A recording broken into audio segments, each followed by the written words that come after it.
How do you train your body? You start by assessing your strengths and weaknesses. You get a training plan, not based on the average body, but on your body and the things you want to improve.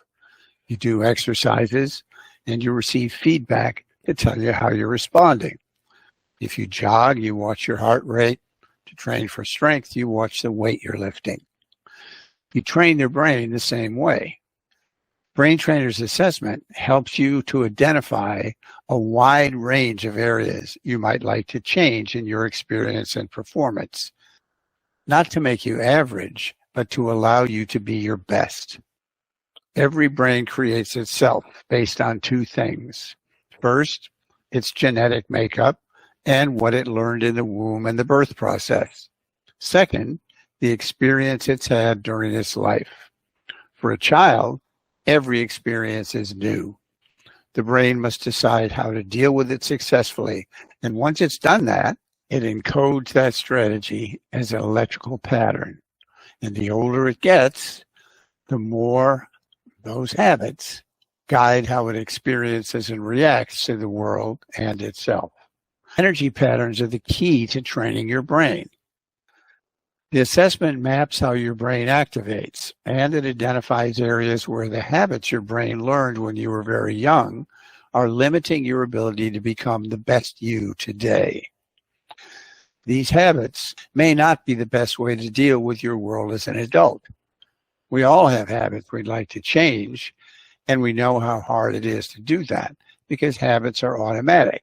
You don't choose to be anxious or to wake up in the middle of the night or to lose focus on important tasks. Those things just happen. They're the habits of your brain. But once those patterns are identified, brain training is able to reflect them, not to you, but directly to your brain, giving it a tool to change those invisible patterns to new ones.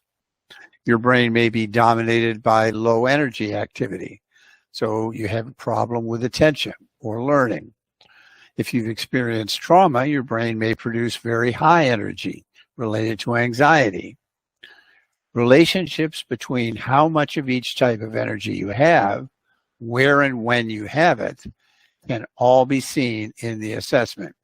They can all be reflected to your brain in feedback, and they can all be changed. Electrodes placed on your scalp painlessly read the patterns in your brain. Software guides it toward releasing the old and trying out new options. Over a series of 30 to 40 sessions or more, the brain changes its own habit patterns without invasive drugs, without stimulation. It forms new habits that better fit what you want today, and those habits become as stable as the ones that have limited you for much of your life.